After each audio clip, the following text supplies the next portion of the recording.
Beautiful ना? Nice place, पर थोड़ा आइसोलेटेड है ना?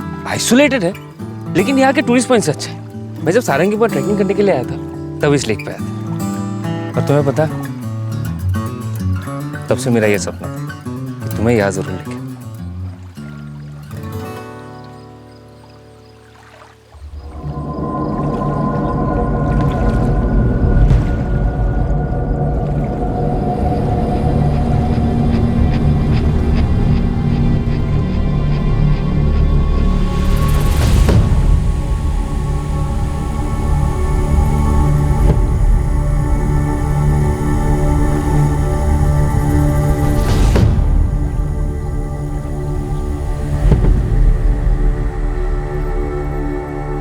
गौरव रॉय ट्रैकिंग के लिए तारदुर्ग हिल स्टेशन पहले कई बार आ चुका था। गौरव का सपना था कि वो अपनी गर्लफ्रेंड को सारंगी पॉइंट के पास वाली लेक पर जरूर लेकर आएगा। जब रुचिका सेन उसकी गर्लफ्रेंड बनी तो गौरव का सपना पूरा हुआ। गौरव और रुचिका एक दूसरे में खोए हुए थे। वो उस खतरे को देख नहीं पाए जो उनके लिए घात लगाकर बैठा था।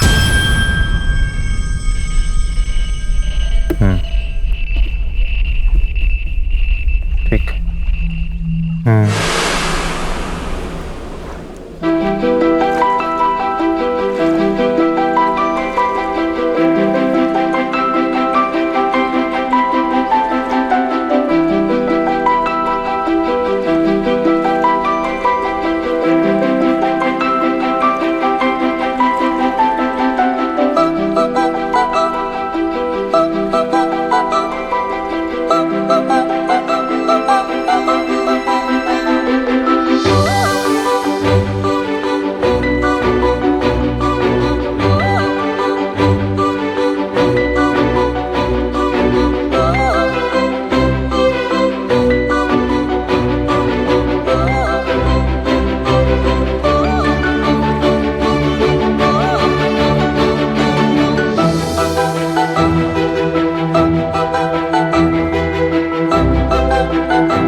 The number you have called is currently switched off. কি হলো? কিছু না জানো, ये रुचिका का सेल फोन स्विच ऑफ आ रहा है और गौरव का भी। इतनी रात के फोन स्विच ऑफ आ रहा है? अरे तो गौरव के बाबा को फोन करो ना। रवि बाबू, हम लोग भी 1 घंटे से कोशिश कर रहे हैं। हाँ, मैं और सुमति दरअसल आप ही को फोन लगाने वाले थे। अजीब बात है नहीं प्रभाकर दा, रुचिका ने कहा था कि तारदुर्ग पहुंचते ही फोन करेगी। पूरा दिन निकल गया और अब तक कोई खबर नहीं। मेरी गौरव से बात हुई थी रवि बाबू, वो लोग तब सारंगी पॉइंट लेक पहुंचते ही थे। हाँ बाबा, हम लोग सारंगी पॉइंट पहुंच गए। यहाँ पे हम 5:30 बजे तक स्केचिंग करेंगे, फिर तारदुर्ग स्टेशन जाएंगे। वहाँ पे 9:30 की ट्रेन है रियादपुर के लिए। अच्छा बेटा, संभाल के, रुचिका का ख्याल रखना। और सुनो, तारदुर्ग स्टेशन पहुंचते ही फोन जरूर करना। है बाबा, तारदुर्ग स्टेशन पहुंच के आपको फोन करता हूँ। अपनी चिंता करो ना, ठीक है? रखता हूँ। ओके बेटा। प्रभाकर दा, मेरी रुचिका से उससे पहले बात हुई थी जब वो सारंगी पॉइंट लेक के पास पहुंच रहे थे। बाबा नहीं, हम लोग अभी तक ना सारंगी पॉइंट के पास वाले लेक नहीं पहुंचे। अभी और शायद आधा घंटा है। भाई, हाँ सर, आधे घंटे में पहुंचा दोगे? उससे ज़्यादा टाइम लगेगा? नहीं सर, आधा घंटा कहाँ, बस 15 मिनट में पहुंचा दूंगा। आगे एक राइट टर्निंग है, उसके बाद सीधा जन्नत। बेटा, गौरव के साथ ही रहना, अकेले इधर उधर मत जाना। मैं क्या छोटी बच्ची हूँ जो गौरव का हाथ पकड़ पकड़ कर चलूंगी? अच्छा मेरी माँ, ठीक है, अब ज्यादा लेक्चर ना दे। ये ना आप मम्मा को देना मेरी तरफ से। चलो बाय, मैं रखती हूँ। हाँ, तारदुर्ग स्टेशन पहुँच के फोन करती हूँ मैं, ठीक है? शायद रियादपुर पहुंचकर फोन करें। प्रभाकर दा, जब दोनों ने कहा था कि वो तारदुर्ग पहुंचकर फोन करेंगे तो भूल कैसे गए? और दोनों को फोन कैसे स्विच ऑफ आ रहे हैं? थोड़ा और इंतजार करते हैं। रवि बाबू, आप टेंशन मत लो, सुबह होने तक तो फोन आ ही जाएगा।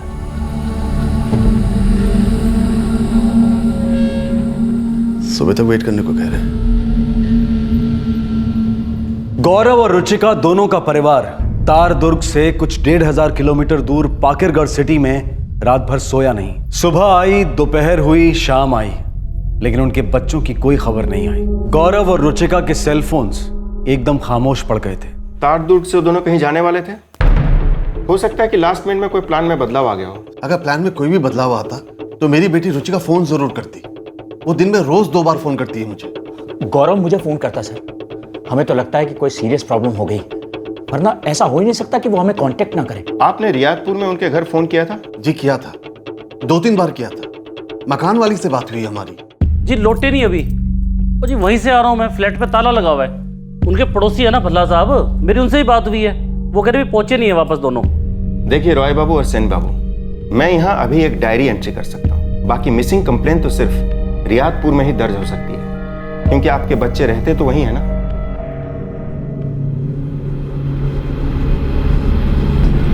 The number you have called is currently switched off. अभी भी स्विच ऑफ आ रहा है। जी बेटा, तुम्ही कोথায়?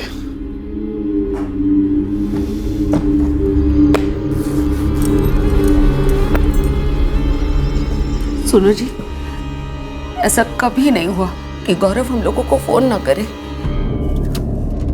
खूब भय लागছে, कहीं लोगों को कुछ हो तो नहीं गया। सुमति ऐसा नहीं बोलते। वो बच्चे हैं हमारे, उन्हें कुछ नहीं होगा। चुप हो जाओ।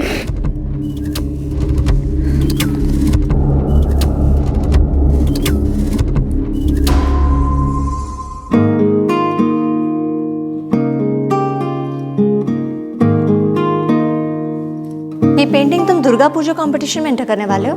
सोचा तो कुछ ऐसा ही है। फिर मैं अपनी पेंटिंग सबमिट नहीं करूंगी। अरे ये तो फाटाफाटी है, फर्स्ट प्राइज ही मारेगा। तो फिर मैं भी इसे सबमिट नहीं करता। क्यों?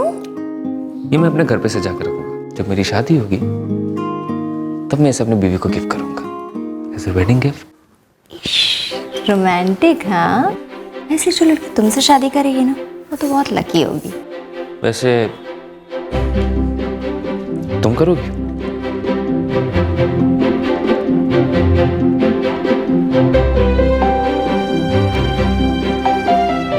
क्या हुआ? मुझसे शादी करोगी मिस रुचिका से? मैं तुमसे 2 साल बड़ी, समझे? ठीक है, 2 साल बाद मैं जब बड़ा हो जाऊंगा फिर शादी कर लेते हैं। अब तो ये पेंटिंग हमारी शादी का इंतजार करेगी।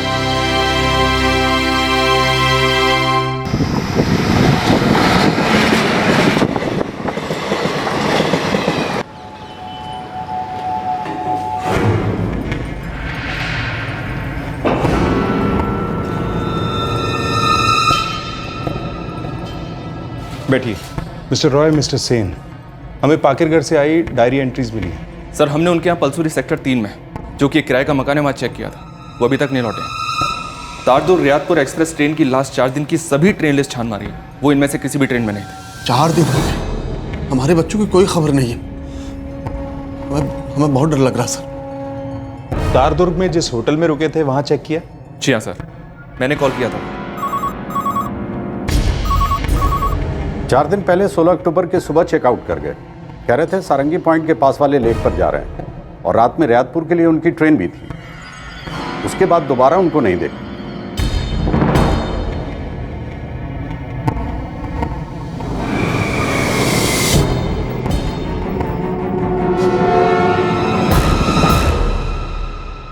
सर उन लोगों ने सारंगी पॉइंट लेक जाने के लिए होटल के थ्रू एक एजेंसी से टूरिस्ट टैक्सी हायर की थी। जी सर, हमारे रेगुलर टूर्स एंड ट्रेवल्स का नंबर मांग रहे थे, मैंने दे दिया।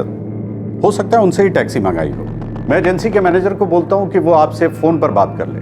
उस ट्रैवल एजेंसी के मैनेजर से मैंने बात किया सर। वो ड्राइवर की डिटेल्स के साथ कल तक गेट बैक करेगा। मिस्टर रॉय, मिस्टर सिंह, आप हमें 1 दिन की मोहलत दीजिए। हम गौरव और रुचिका के फ़ोन रिकॉर्ड्स को मंगवाकर उनकी वो आखिरी लोकेशन ट्रैक डाउन करेंगे, जिसके बाद से वो लगातार स्विच्ड ऑफ मोड में रहे।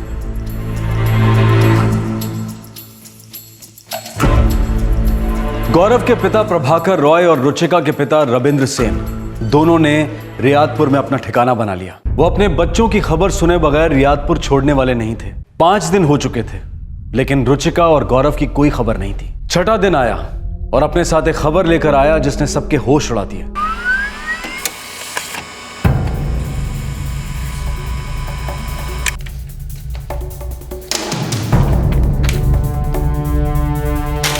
सर, ये गौरव और रुचिका के फोन रिकॉर्ड्स हैं। आखिरी लोकेशन तारदुर्ग ही था।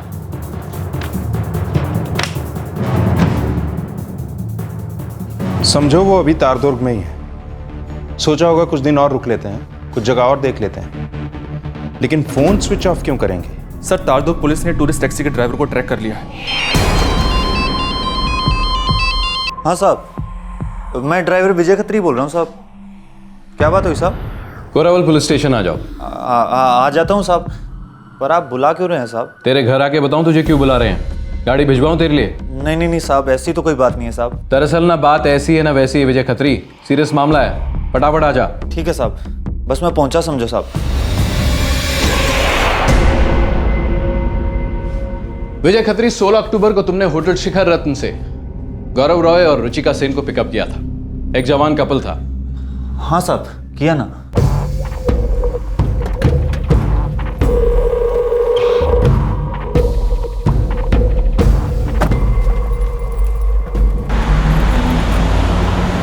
वो दोनों उसी दिन रात को रियादपुर लौटने वाले थे जहां वो रहते हैं। आज 21 अक्टूबर है और उन दोनों की कोई खबर नहीं है।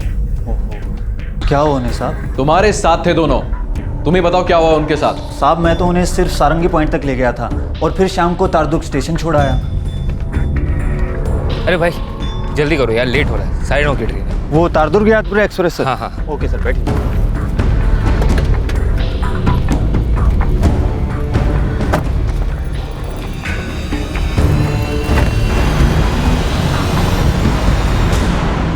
लेफ्ट राइट करते हुए करीब 9:10 को हम तारदुर्ग स्टेशन पहुंचे साहब। 9:30 की उनकी ट्रेन थी।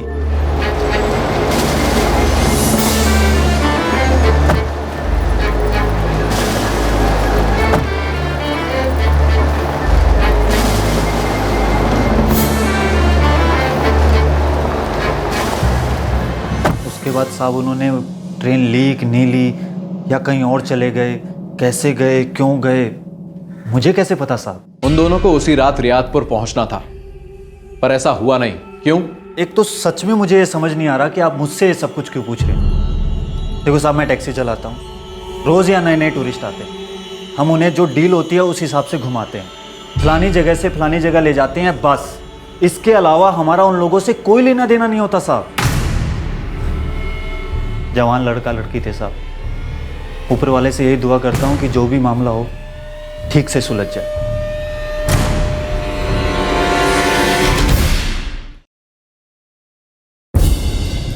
हाँ, हम लोग पुलिस स्टेशन में ही हैं। 6 दिन हो गए, गौरव और रुचिका के बारे में कुछ भी नहीं सुना।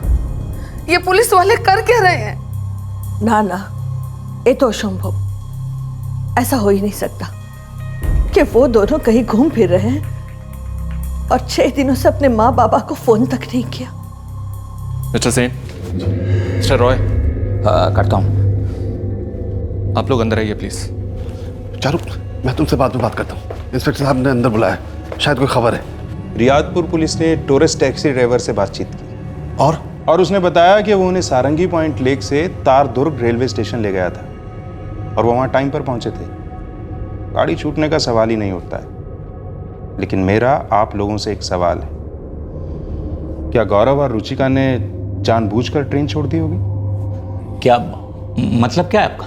क्या गौरव और रुचिका के रिश्ते को लेकर आप लोगों में कोई अनबन? कैसी अनबन इंस्पेक्टर साहब? रोबी बाबू हमारे मोहल्ले में रहते हैं, हमें दोस्ती समझिए। हमारे बच्चे एक दूसरे को पसंद करते हैं। दोनों ने ग्रेजुएशन किया है रियादपुर आर्ट स्कूल से और दोनों के पास बहुत अच्छे जॉब हैं और वो जल्दी शादी करने वाले थे, हम सबकी रजामंदी से।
कुछ कहना चाहती हो?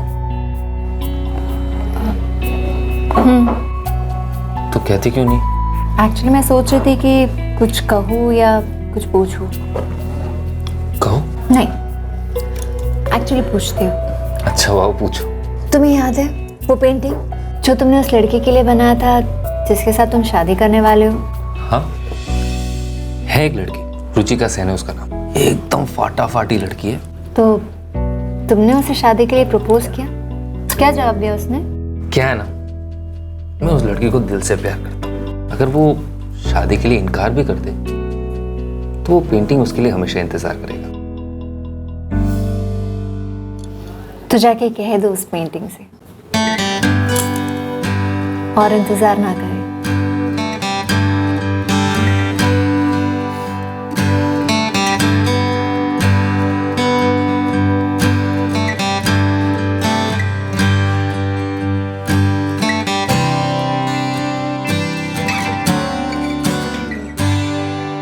वे दोनों बचपन के दोस्त हैं जिन्हें प्यार हो गया। उन दोनों के बीच अनबन का तो कोई सवाल ही नहीं सर। देखिए, अब हम लोगों के पास दो ही ऑप्शन है। एक तो हम उनके मोबाइल फोन्स के स्विच ऑन होने का इंतजार करें। 6 दिन हो गए सर, और कितना इंतजार करेंगे? करेक्ट। और दूसरा ऑप्शन है कि हम उनके मोबाइल फोन्स के IMEI नंबर को ट्रैक करें और पता लगाने की कोशिश करें कि उनके मोबाइल फोन्स इस वक्त कहाँ हैं। लेकिन ये तभी कुछ रिजल्ट दिखाएगा जब कोई उन मोबाइल फोन्स में से आपके बच्चों के सिम कार्ड निकाले और दूसरा लाइव सिम कार्ड उसमें डालने की कोशिश करे। ये चांस वाली बात है।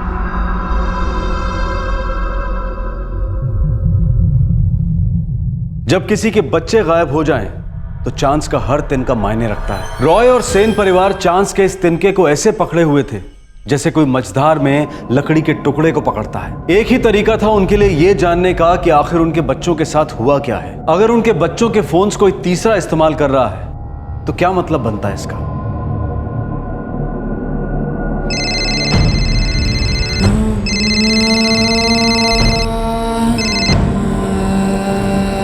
हेलो, हाँ मैं तैयार हूँ।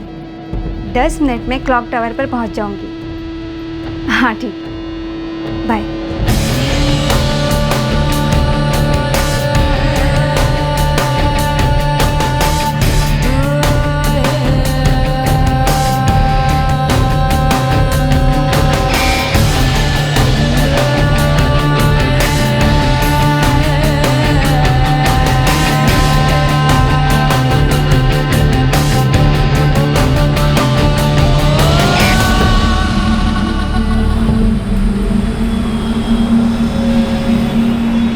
सात दिन हो गए, हमारे बच्चों की कोई खबर नहीं। कितने खुश हैं वो एक दूसरे के साथ, कितना प्यार करते हैं एक दूसरे से। पता नहीं कहां चले गए। प्रभाकर दा, आपको लगता है वो दोनों हम सबको बिना बताए कहीं जाएंगे? हमारे बच्चे ऐसा करेंगे? उन्हें मालूम है हमें फिक्र होगी उनकी, फिर वो ऐसा क्यों करेंगे? वो ऐसा कर तो नहीं सकते। मुझे लगता है वो कहीं गए नहीं है। अपनी मर्जी से तो नहीं गए। काश कि वो अपनी मर्जी से ही कहीं चले गए हों, ताकि अपनी मर्जी से ही वापस आ जाएं। मैं कुछ और सोचना ही नहीं चाहता। मैं कुछ भी नहीं सोचना चाहता रवि बाबू। मैं भी कुछ और नहीं सोचना चाहता हूं। आंखों के सामने ऐसे ऐसे नजारे आते हैं कि बदन का पूरा खून ठंडा हो जाता है, बर्फ की तरह।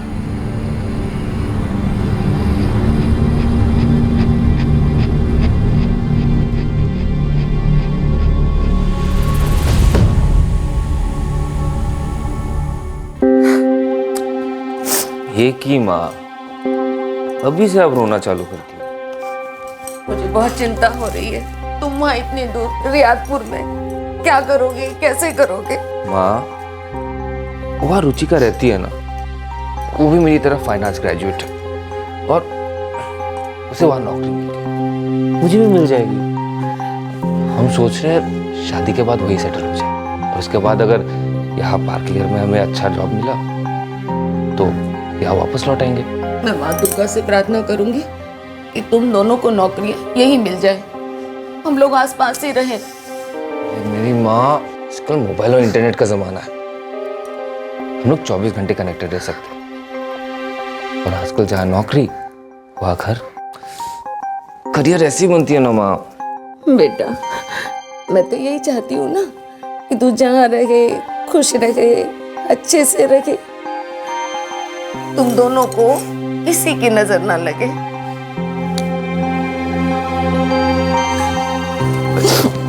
अब रोना मत माँ।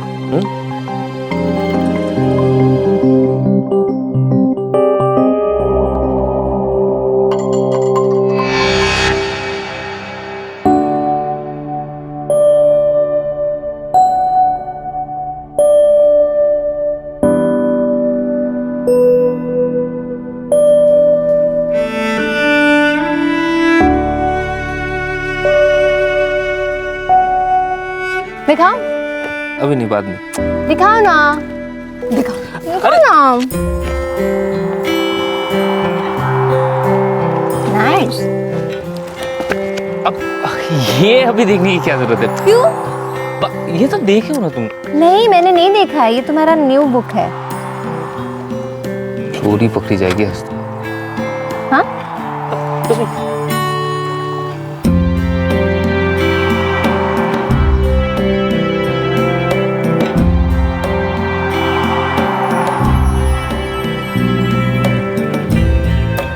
जब दिल चुराए मिस्टर रॉय, तो ये चोरी क्या चीज है? गौरव, बोलो ना, हम ये शादी वाले कपड़े कब पहनेंगे? शादी वाली कपड़े? अब जब मेरा जॉब परमानेंट हो जाए तब। वो तो 3 महीने में हो जाएगा। फिर 3 महीने में हम भी परमानेंट हो जाएंगे, और उसके बाद कभी रिटायर नहीं। सो मिस रुचिका से डन।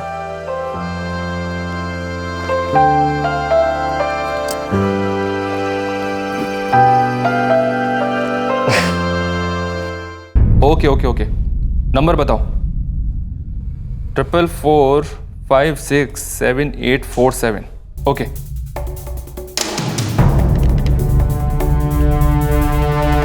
हाँ, एक नंबर नोट करो, 444567847। पता करो कि इस नंबर के सिम कार्ड को कौन इस्तेमाल कर रहा है। जल्दी पता करो। ये सिम कार्ड उस मोबाइल फोन में है जो रुचिका सेन का था। ये वही लड़की है जो तार दुर्ग से अपने मंगेतर गौरव रॉय के साथ गायब हुई है।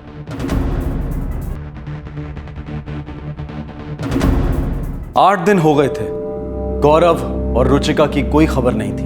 अब ऐसा लग रहा था कि उनकी तरफ से खबर आने के आसार कम थे और उनके बारे में खबर आने के आसार ज्यादा थे। लेकिन फिर भी दोनों के माता पिता रियादपुर में डटे रहे कि शायद रुचिका और गौरव की तरफ से कोई खबर आ जाए। पुलिस को हालांकि हल्की सी भनक थी कि कोई बुरी खबर आने की संभावना है, लेकिन रुचिका और गौरव के पिता इस ख्याल को ही नकार रहे थे।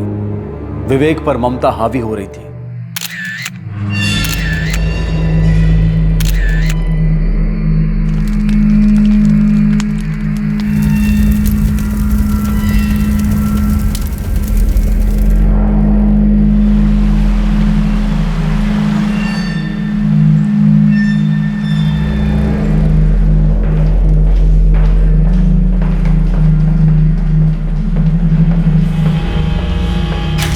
सर, रुचिका का मोबाइल फोन इस्तेमाल हो रहा है।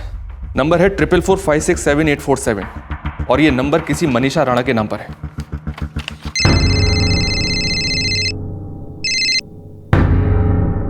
ये तारदुर्ग का लोकल नंबर है और 7 दिन पहले रुचिका के मोबाइल में इंसर्ट किया गया है। और गौरव और रुचिका को गायब हुए 8 दिन हुए। शायद हमें मिस्टर रॉय और मिस्टर सेन को बुरी खबर देनी पड़ी संग्राम। उन्हें भी साथ चलने को कहो। Yes sir.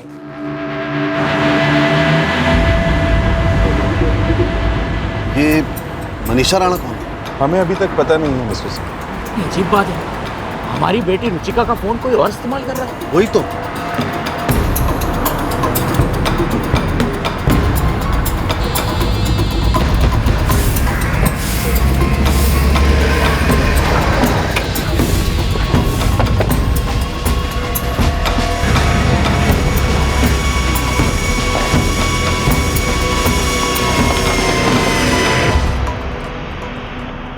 मनीषा राणा कौन है? मैं हूँ। आप लोग कौन हैं? ये फोन नंबर 444567847। ये आपका है? जी हाँ, मेरा है। अपना फ़ोन ले आइए। क्यों? लेकिन आप लोग हैं कौन? हम पुलिस वाले हैं और ये सब लोग रियादपुर से आए हैं। पुलिस वाले?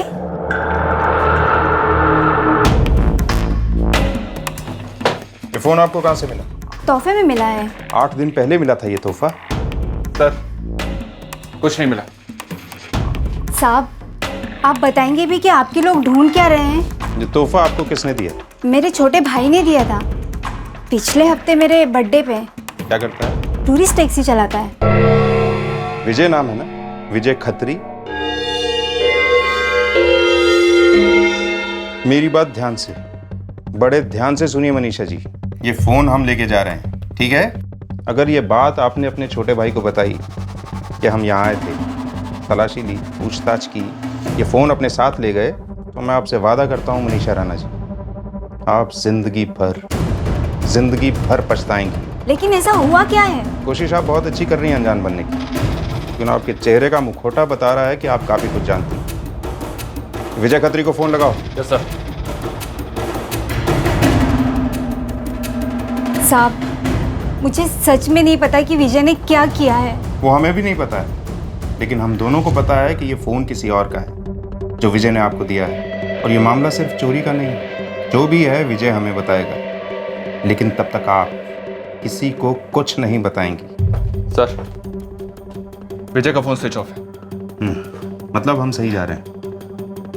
जो भी कहा है ध्यान रखिएगा मनीषा जी।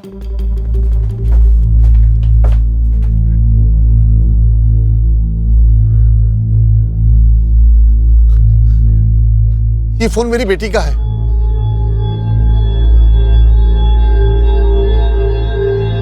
मेरी बेटी रुचिका कहाँ है? और ये मनीषा राणा कौन है? We have a right to know, sir. Please tell us.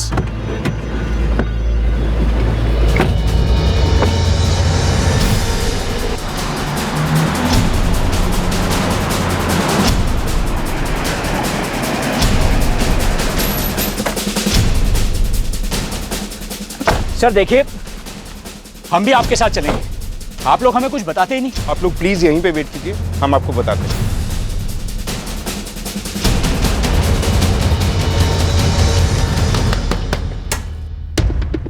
जी, हम पुलिस वाले हैं, रियादपुर से आए हैं। अब आप कहेंगे कि विजय खत्री घर पर नहीं है। वो ड्यूटी पर गया है, परसों गया था, अभी तक वापस नहीं आया। जब आपका बेटा ड्यूटी पर जाता है, दिन रात काम करता है, पूरा समय अपना मोबाइल फोन बंद रखता है? जी नहीं, जब उसे जरूरत होती है तो वो फोन कर लेता है। इस वक्त बेहद जरूरी है। अब फोन उठाएगा? तलाशी लो।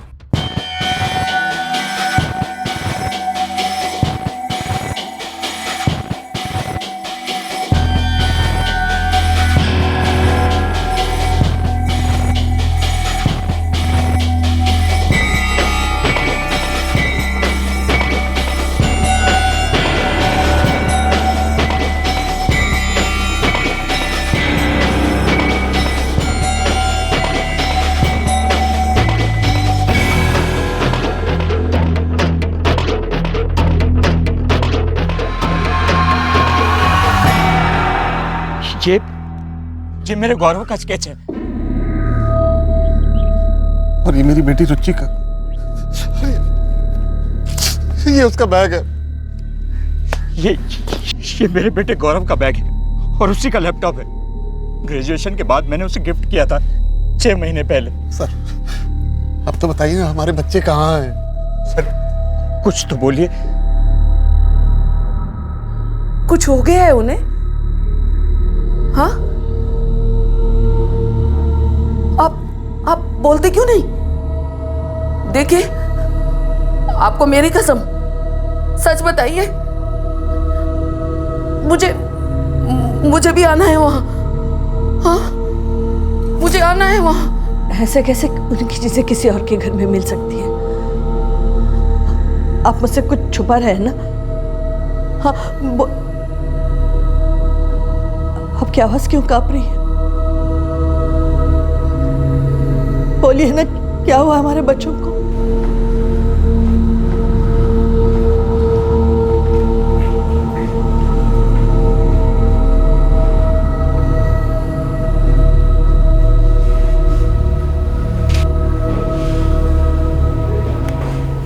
मैंने मेरे सारे खबरियों को काम पर लगा दिया है।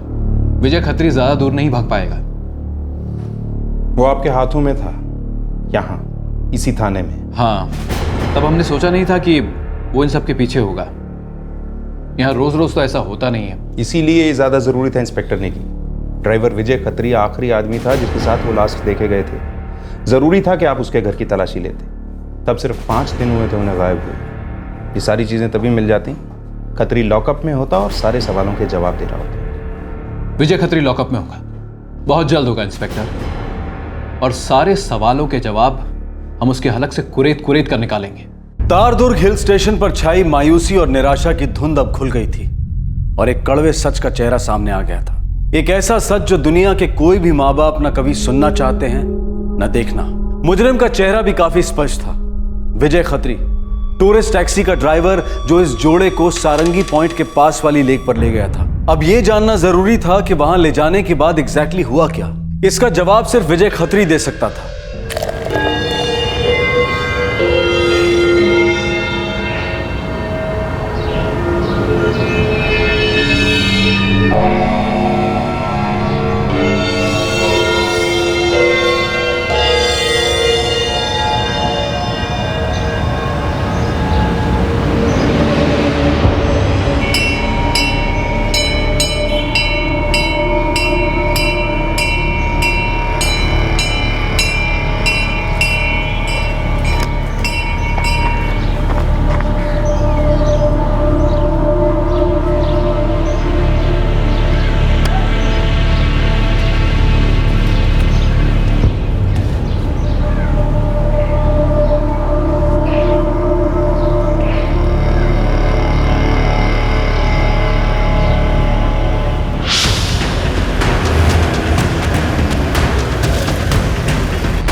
सलाम साहब। अच्छे झुक।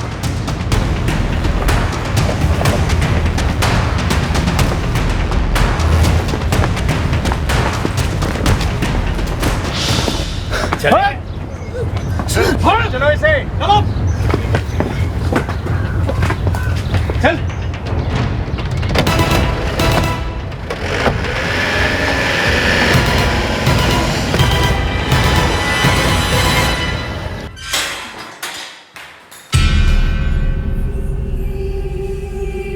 पहले बुलाया था तो सच बोल सकता था, अब घसीट कर लेकर आया हूं तो सच अंदर से निकलेगा। सिर्फ मेरे हाथ में होता तो तुझसे तारदुर्ग स्टाइल में बात होती। अब देख ये रियादपुर वाले तेरा क्या हाल करते हैं। इंस्पेक्टर, ये अब आपका, जो मर्जी है कीजिए, जैसे मर्जी है कीजिए। अगर इसके हाथ पांव तोड़ने या कमर तोड़नी है तो हमारे पास एक कांस्टेबल है, बेस्ट। जरूरत पड़ी तो बुलवा लो। Thank you.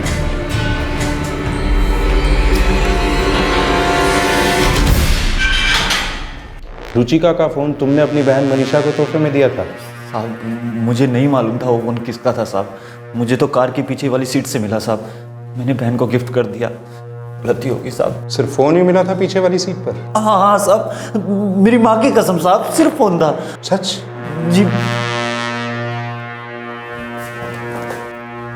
और हमें यह मिला था तुम्हारी माँ के सामने से, तुम्हारे घर से।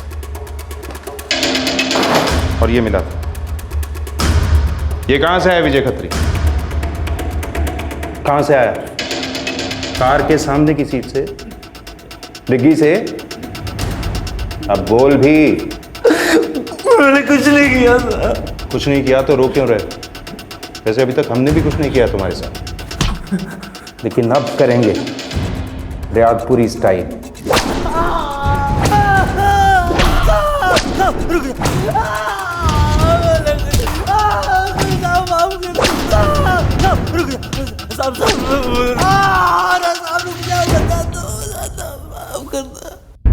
हाँ भैया, कल के लिए एक टैक्सी चाहिए। सारंगी पॉइंट के पास वाले लेक में जाना है। उसके बाद 9 बजे तारदुर्ग स्टेशन, 9:30 की ट्रेन है। मिल जाएगी सर। बोलिए कितने बजे चेकआउट है आपका? 9 बजे नाश्ता करने के बाद। मैं ठीक 8:45 बजे शिखर रत्न होटल टच हो जाऊंगा सर। अब एक काम करना, आपका चेकआउट हो ना तो आप मेरे को बता देना सर, मैं लॉबी में आ जाऊंगा।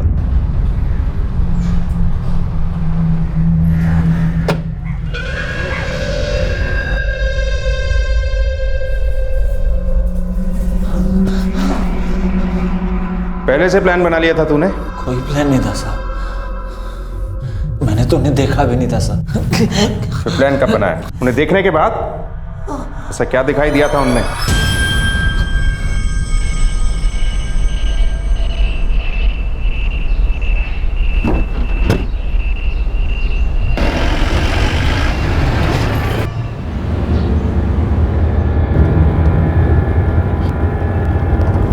गौरव, हमने मेरी और तुम्हारी मॉम के लिए तो गिफ्ट खरीद लिए, पर दोनों के डैड के लिए कुछ भी नहीं खरीदा। सामने एक हैंडीक्राफ्ट का दुकान है, वहाँ चलते हैं, वहाँ से कुछ ले लेंगे। अब थोड़ा महंगा है लेकिन अच्छा क्वालिटी। अब विजय। हाँ सर। वो जो सामने हैंडीक्राफ्ट का दुकान है ना? हाँ सर, समझ गया, रोक दूंगा। काफी भारी खरीदारी की साहब दोनों ने, ऊपर से बगल में लैपटॉप भी था उसके। तो भाई मेरे लौंडा लौंडी हैं, हनीमून वाले लगते हैं। काफी माल है, काफी मतलब समझ लियो काफी। लेकिन विजय, अबे वो लोग टूरिस्ट हैं, कुछ ऊंच नीच हुआ ना तो बहुत बवाल होगा। अरे यार कौला लौंडा है, लल्लू सा तो है, कुछ नहीं करेगा। ऊपर से लौंडिया भी साथ में है, 5 मिनट में काम हो जाएगा। लेकिन 5 मिनट के बाद क्या? अबे वो तो तुझे जानते हैं ना, तो कौन है, कहाँ से। सीधा जाएंगे पुलिस स्टेशन और हम लोग के पिछवाड़े गुस्से का डंडा। अगर ऐसा हो कि वो दोनों कभी पुलिस तक पहुंच ना पाए और पुलिस भी दोनों को ना ढूंढ पाए तो? मतलब वही मतलब, बुलाए ना, जल्दी बोलना। लेकिन ये काम सिर्फ हम दोनों नहीं कर पाएंगे, वो जो अपना नंदू है ना, उसे भी अपने साथ लेते हैं। हाँ ठीक है, उस नंदू को भी ले ले साथ। और सुन, तुरंत सारंगी पॉइंट पे मिलियो, वो पीछे टीले के पास। हमारी मतलब ऐश होने वाली रमेश के बच्चे। चल बाय, रखता हूँ।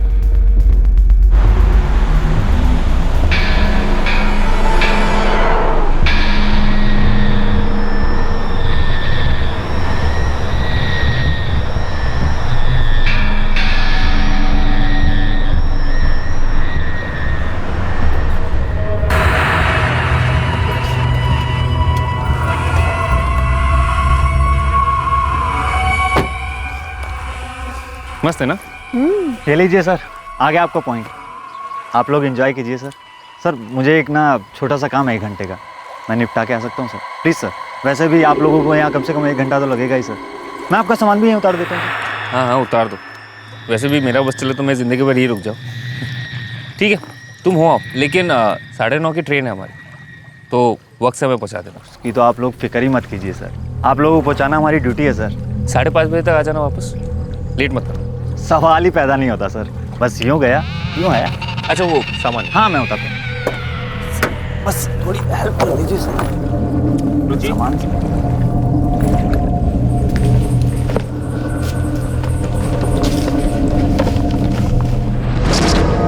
ठीक है सर, मैं चलता हूँ। ठीक है बाय।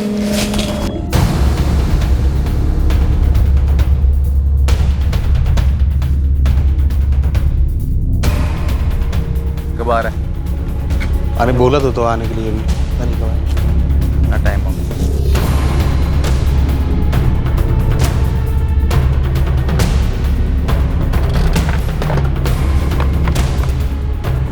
कुछ तक पहुंचना है। लेकिन यार आते वक्त वो लोग स्टेशन वाले रास्ते से आएंगे और जाते वक्त दूसरा रास्ता देखेंगे तो पहचान जाएंगे, तब क्या करेंगे? यार 6 तक अच्छा खासा अंधेरा हो जाएगा, अंधेरे में किसी को क्या पता चलेगा कौन सा रास्ता था कौन सा नहीं। लेकिन हम क्या करेंगे? अरे यार लूटेंगे और सब कुछ लूटेंगे, कुछ भी नहीं छोड़ेंगे पीछे, समझे कि नहीं? वो दोनों कभी किसी को नहीं मिलेंगे।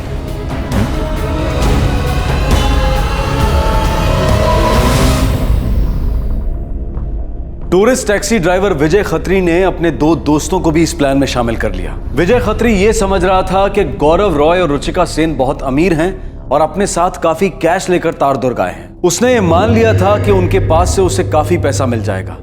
विजय ने इस जोड़े को खत्म करने का प्लान बिल्कुल पहले से ही बना लिया था।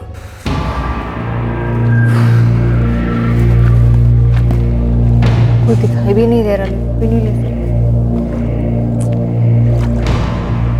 देखो ना एक बार फिर से कॉल करो। कब से तो ट्राई कर रहा हूँ, किसी और का नंबर क्या?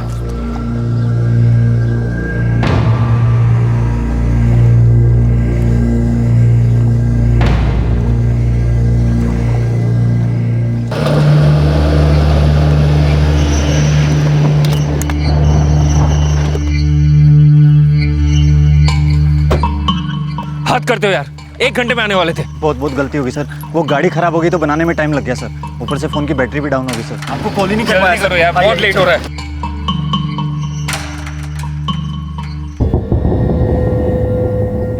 ये गाड़ी के अंदर कौन है? कोई नहीं है सर, बैठिए ना। कोई नहीं का क्या मतलब? ये टैक्सी हमने बुक की है ना, तो इसमें आप किसी और को नहीं बिठा सकते, उसे अभी उतारो। मैडम मेरी बात सुनिए, वो मेरे गांव वाला ही है मैडम, वो गाड़ी खराब हो गई तो उसने मेरी मदद की मैडम। मैडम उस चक्कर में बेचारे की बस ही छूट गई। प्लीज़ सर, 20 मिनट का तो रास्ता है, उसके बाद उसको कोई बस नहीं मिलेगी मैडम। प्लीज़ मैडम एडजस्ट कीजिए ना प्लीज़ सर। ऑप्शन भी नहीं है यार हमारे पास। चलो चलो सर, वो ट्रेन भी निकल जाएगी, टाइम हो रहा है।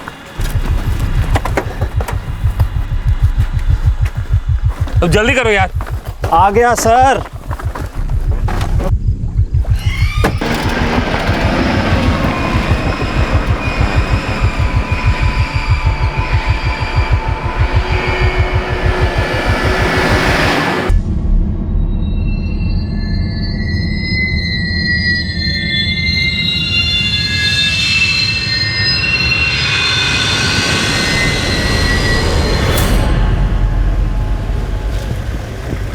भाई जी, बामापुर गांव तक छोड़ दोगे? क्या हुआ?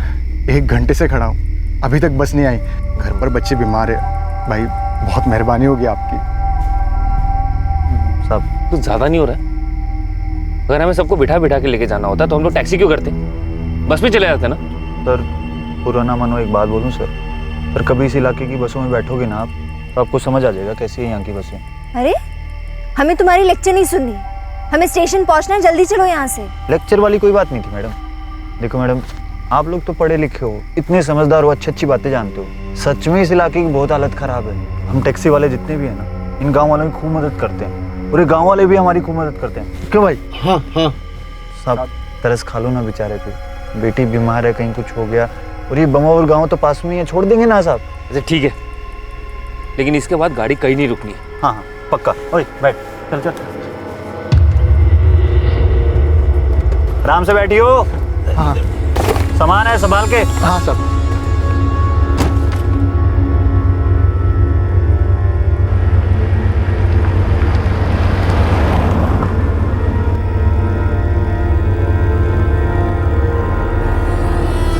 भाई ये तो स्टेशन वाला रास्ता नहीं लग रहा। वो साहब, जिस रास्ते से हम आए थे ना, वो तो लंबा रास्ता है, ये लोकल रास्ता है हम लोगों का। मैं आधे घंटे में आपको ट्रेन में पहुंचा ही दूंगा साहब, टेंशन मत लो।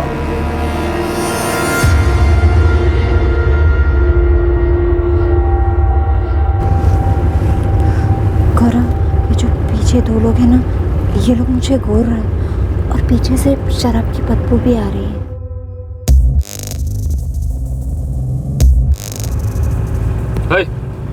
साइड में गाड़ी रोक और इन दोनों को उतार। और ये बंदा उतरने वाला था ना रास्ते में, सुनिए रहे, साइड में रोक गाड़ी। अरे गाड़ी साइड में रोक। देखो मैं पुलिस को फोन करूंगी अगर तुमने गाड़ी नहीं रोकी तो। हाँ मैडम, अब ये गाड़ी तभी रुकेगी जब हम चाहेंगे। और लल्लू और मैडम, ये जो तुम दोनों की कैंची जैसी जुबान चल रही है ना, बंद कर लो इसको।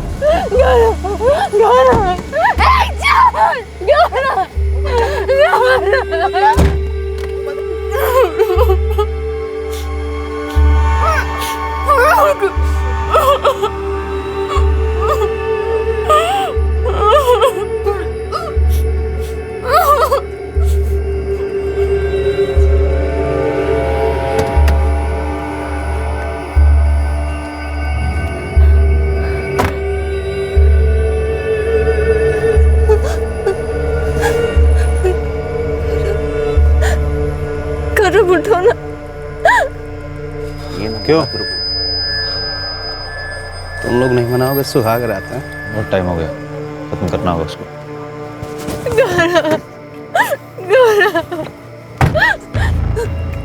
हाथ जोड़ दूं, मेरे गौरव को हॉस्पिटल ले चलो।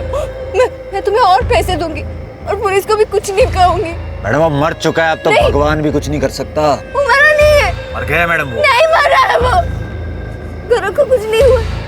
गौरव उठो ना, देखो ना ये क्या हो रहा है। मैडम आपको अपना गौरव इतना ही प्यारा है तो आपको आपके गौरव के पास पहुंचा ही देता हूँ। आप भी खुश, हम भी खुश।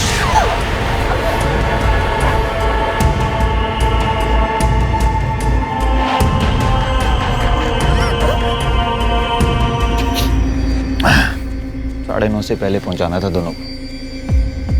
पहुंचा दिया। और अब इन लाशों का क्या करना? अरे करना क्या है, नदी में फेंक देंगे, सड़ जाएगी गल जाएगी, कोई नहीं पहचान पाएगा। और दूसरी लाश किसी पहाड़ से नीचे फेंक देंगे, जंगली जानवर पार्टी बनाएंगे।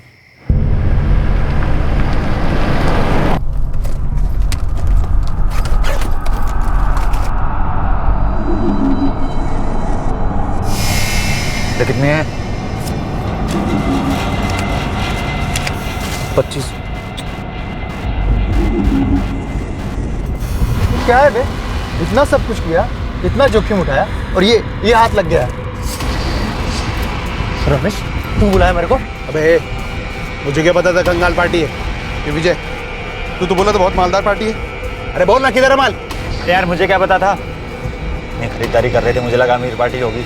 अब दुखा तो किसी के साथ भी हो सकता है ना, जो हुआ सो हुआ। ऐश करो। अबे इतनी मेहनत इतना जोखम किसे ऐश बोलता है तू? और हम इसके बच्चे, तू तो चुप कर ले। हम तीनों में सबसे ज्यादा ऐश तूने की है, पूरी सुहागरात की वसूली की है तूने। उसकी बात मत करो यार, फिर से तलब लगा है। अबे लौंडी को थोड़ी देर जिंदा रखना था ना। अभी तो रात जवान है, लेकिन क्या करें, सुहाग और सुहागन दोनों मरे पड़े।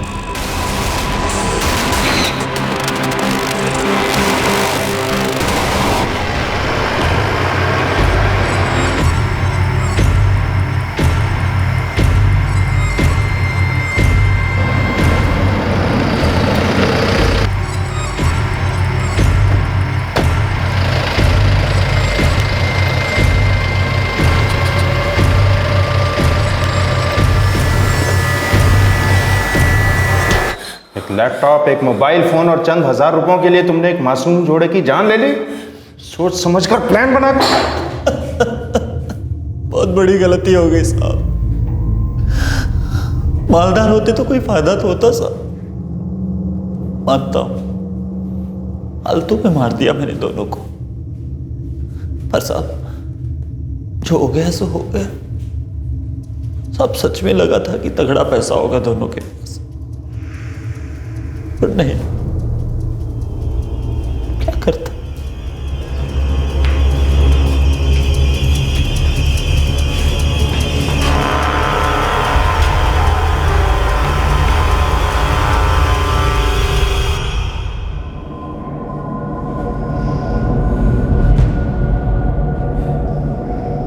उस पहाड़ी की हमने एकदम डिटेल सर्च की। वहां की जो लोकल पुलिस है उन्होंने बताया कि वहां 4 दिन पहले एक लाश मिली तो थी।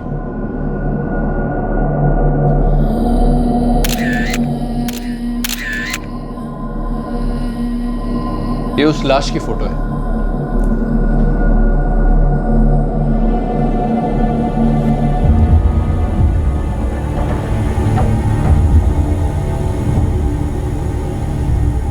बॉडी 4 दिन पहले मिली थी। मेरा बेटा गौरव है कहाँ? I am sorry mister Roy, local police ने फोटोग्राफ लोकल न्यूज़पेपर में डाली थी। लाश क्लेम करने कोई सामने नहीं आया। हमें भी कोई अंदाजा नहीं था। मेरा बेटा इस वक्त कहाँ है? गौरव की बॉडी अब नहीं है।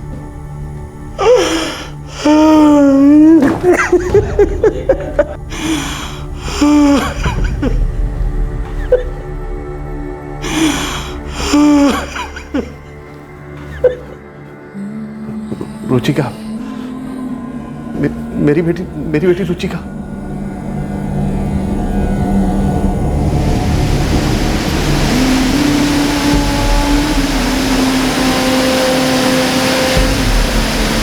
दस गांव तक पूरी नदी तलाशी गई और 3 दिन बाद जिस ब्रिज से रुचिका की लाश को फेंका गया था, वहां से तकरीबन 75 किलोमीटर दूर पुलिस को रुचिका का शव मिला, जो काफी बुरी हालत में था।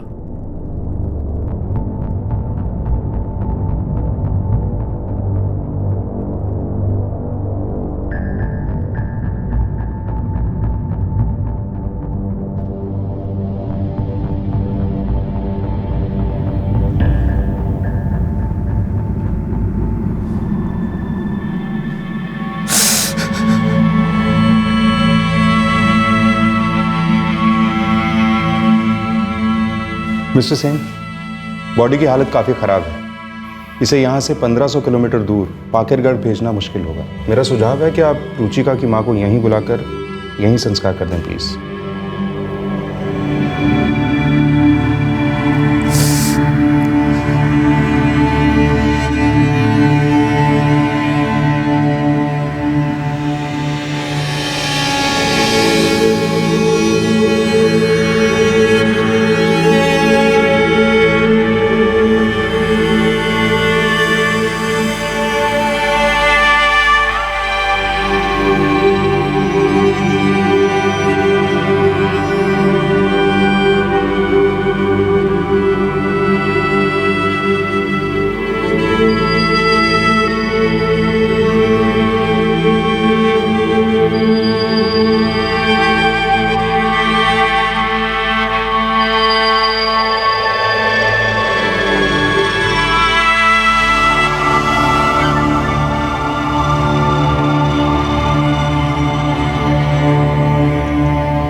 लालच एक ऐसा जानलेवा रोग जो इंसान की नस नस में घुसकर खून की नदियां बहा देता है। यह रोग किसी को भी हो सकता है और होता है। अब सवाल यह उठता है कि क्या जुर्म इसलिए होता है क्योंकि मुजरिम के पास कम दौलत है, या उसके अंदर ज्यादा लालच है जो उसकी इंसानियत पर हावी हो जाता है। आज के केस में इस लालच ने दो ऐसी जानें ली जो फाइन आर्ट्स ग्रेजुएट थे, जिन्होंने मिलकर अपने भविष्य की एक सुंदर तस्वीर बना रखी थी और उसमें रंग भरना अभी शुरू ही किया था। लेकिन बेवक्त उस तस्वीर पर एक खामोश कालिक लग गई और अब यह तस्वीर हमेशा के लिए खत्म हो गई। खामोश क्यों रहते हैं लोग खामोश जब जमीर की बत्ती बार बार कहती है कि सवाल करो।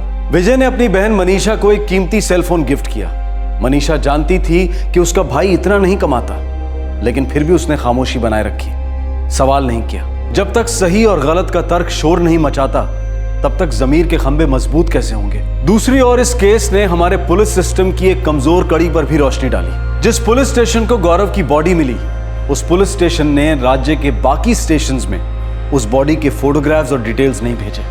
बस 4 दिन के अंदर ही उस बॉडी को लावारिस करार दिया गया और जला दिया गया। Modern communication, internet, social media और टेक्नोलॉजी एडवांसमेंट के बावजूद इतना बड़ा लैप्स हुआ। आजकल तो एक फ्लाइट या ट्रेन भी लेट होती है तो एसएमएस आ जाता है, और यहां तो एक इंसानों का जोड़ा 8 दिन लेट था। क्या गौरव और रुचिका की जान बच सकती थी? शायद हां, अगर विजय अपने अंदर के लालच के खूंखार राक्षस को काबू में कर पाता। क्या गौरव और रुचिका को उसी वक्त गाड़ी में बैठने से इनकार कर देना चाहिए था जब उन्होंने रमेश को उसमें बैठे देखा? क्या ऐसा करने से दोनों की जान बच सकती थी? शायद हां, लेकिन ये एक जवान अपनी खुशियों में डूबा नॉर्मल सा जोड़ा था।